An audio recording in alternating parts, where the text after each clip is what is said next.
Asian group of companies നമ്മുടെ അണ്ടറിൽ കൊണ്ടുവരണം. നമുക്ക് ആ വാർത്ത കേൾക്കാനുള്ള ഭാഗ്യം ഉണ്ടാകണം പ്രതാപ. ദുഃഖവാർത്ത താങ്ങാതെ പൊട്ടിത്തകർന്ന് മഹാലക്ഷ്മി. മലയ്ക്ക് പോയവരുടെ യാത്രയിൽ വിഘ്നങ്ങൾ മാത്രം ഉണ്ടാകേ. ഹലോ ഗൈസ്, മഹാലക്ഷ്മി പുത്തൻ പ്രൊമോ വിശേഷങ്ങളിലേക്ക് എല്ലാ കുട്ടിക്കാർക്കും സ്വാഗതം. അങ്ങനെ എല്ലാവരും ഭയങ്കര എന്താ പറയുക പ്ലാനും കാര്യങ്ങളൊക്കെ ചെയ്യുവാണ്. കണ്ണൻ തിരികെ വരില്ല എന്ന് ഉറപ്പിച്ചു വെച്ചിരിക്കുകയാണ് എല്ലാവരും. അപ്പോൾ നമ്മുടെ കരുണ ഉണ്ണിയുടെ അടുത്ത് പറയുന്നുണ്ട്, ആ ഒരു കമലേശ്വരത്തെ ഫുൾ ആ ഒരു ബിസിനസ്സും കാര്യങ്ങളൊക്കെ ഇനി നമ്മുടെ പേരിലായിരിക്കണം എന്നൊക്കെ പറഞ്ഞ് കരുണ മുട്ടൻ പ്ലാനിങ്ങിലാണ്. ഉണ്ണിയോട് പറയുന്നുണ്ട്. ലാസ്റ്റ് നമ്മുടെ ദുർഗാമ്മയും കരുണയും കൂടെ അമ്പലത്തിൽ ക്ഷേത്രത്തിൽ പോയിട്ട് അവിടെ വെച്ചിങ്ങനെ പ്രാർത്ഥിക്കുക, മലക്ക് പോയവരെല്ലാവരും അവിടെ ചത്തൊടുങ്ങിയിട്ട് വരണേ.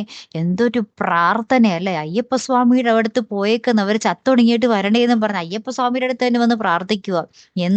എന്തോ അവസ്ഥ. എന്തായാലും അങ്ങനെ പോകുന്നുണ്ട്. അപ്പൊ തന്നെ കൃത്യമായിട്ട് അവിടെ മണിയൊക്കെ അടിക്കുന്നുണ്ട്. അപ്പൊ നമ്മുടെ ദുർഗാമ്മ പറയുന്നുണ്ട്, ഇത് അവൾക്കുള്ള മരണമണിയാണ് എന്നൊക്കെ ദുർഗാമ്മയും കരുണയും കൂടി അവിടെ പറയുന്നുണ്ട്. അപ്പുറത്ത് നമ്മുടെ പ്രതാപനാണെങ്കിലും മുത്തശ്ശിയും അവരും ഭയങ്കര ഹാപ്പി ആയിട്ട് നിൽക്കുക. നമുക്ക് ഇപ്രാവശ്യം ഉറപ്പായിട്ടും സന്തോഷ വാർത്ത കേൾപ്പിക്കാൻ പറ്റുമേ എന്നൊക്കെ പറഞ്ഞ് അവരും കട്ട ഹാപ്പി ആയിട്ട് നിൽക്കുവാണ്.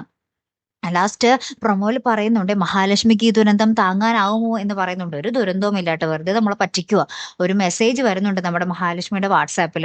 അപ്പൊ ആ ഒരു ഫോട്ടോ ഇങ്ങനെ തുറക്കാൻ പോകുന്ന ഒരു രംഗം കേട്ടോ ഏറ്റവും അവസാനം നമുക്ക് കാണുവാൻ സാധിക്കുന്നത്.